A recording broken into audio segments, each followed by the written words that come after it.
38 bölüm. Ошол убакта Жүйүт өз бир туугандарынан бөлүнүп кетип, Адуламдык Хира деген кишинин жанына отурукташты. Жүйүт ал жерден Канаандык Шуба деген кишинин кызын көрүп, аны алып ага жакындады. Анын боюна бүтүп уул төрөдү. Жүйүт анын атын Эйир койду.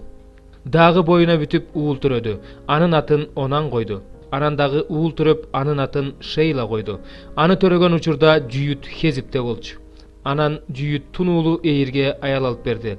Анын аты Тамар эле. Жүйүттүн тунуулу Эйир Теңирге жакпагандыктан Теңир аны өлтүрүп салды. Ошондо Жүйүт Онанга мындай деди: бир тууганыңдын аялына жакында, кайын ини катары ага үйлөнүп, бир тууганыңдын тукумун ула.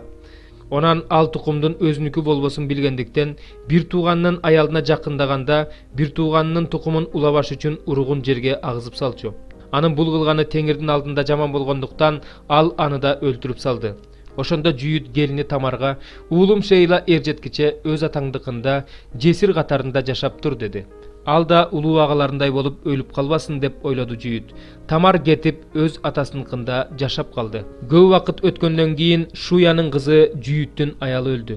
Жүйүт сооронгондон кийин койлорун кыркып жаткандарга өзү менен кошо досу Адуламдык Хираны алып Тимнага кетти. Ошондо Тамарга кайнатаң Тимнага койлорун кырктырганы келе жатат деп кабарлашты. Тамар үстүндөгү жесирдин кийимин чечип, чүмбөт жамынып кымтыланып алып Тимнага баруучу жолго Эйнайым дарбазасынын жанына отуруп алды. Анткени Шейла эржетсе да өзүнүн ага аялдыкка берилбегенин көрдү. Жүйүт аны көргөндө сойку катары эсептеди. Анткени аял жүзүн жаап алган эле. Жүйүт ага кайрылып келип: "Мен сени менен жатайын" деди. Анткени келини экенин билген жок. Тамар андан: "Мени менен жатсаң мага эмне бересиң" деп сурады. "Короомдон бир улак берип жиберейин" деди Жүйүт. Тамар андан: "Улагыңды берип жибергенче барымтага бирдеме калтырасыңбы" деп сурады. "Барымтага эмне берейин" деп сурады Жүйүт. "Мөөрүңдү, куруңду, колуңдагы таягыңды бер" деди Тамар.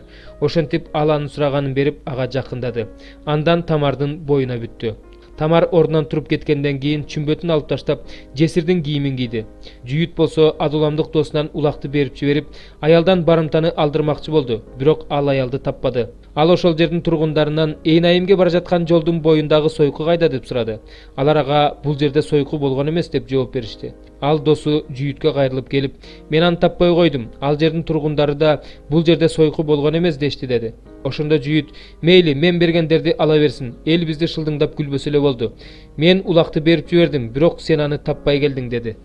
Арадан 3 айга жакын убакыт өткөндөн кийин Жүйүткө мындай дешти: "Келиниң Тамар бузулуп кетиптир, атүгүл анын боюна да болуп калыптыр." Ошондо Жүйүт аны элдин алдына алып чыгып отко өртөп жибергиле деди. Тамарды алып жөнөшкөндө ал кайнатасына мындай деп айттырды: "Бул буюмдар кимдики болсо, ошондон боюма бүттү." Анан мындай деди: "Бул мөөр, кур, таяк кимдики экенин таанычы?" Жүйүт таанып: "Ал мага караганда туура иш кылды, анткени мен аны уулум Шейлага алып берген эмесмин" деди. Андан кийин ал ага жакындаган жок. Төрөт учурунда аялдын боюнда эгиз бала бар экени билинди. Аял төрөп жатканда кол көрүндү. Аначы кемпир бул биринчи чыкты деп анын колуна кызыл жип байлап койду. Бирок ал колун кайра тартып алды. Ошондо анын бир тууганы чыкты. Аначы кемпир ага: "Сен кантип өзүңө жол ачтың" деди. Анын атын Перес коюшту. Андан кийин колуна кызыл жип байланган бир тууганы чыкты. Анын атын Зирак коюшту.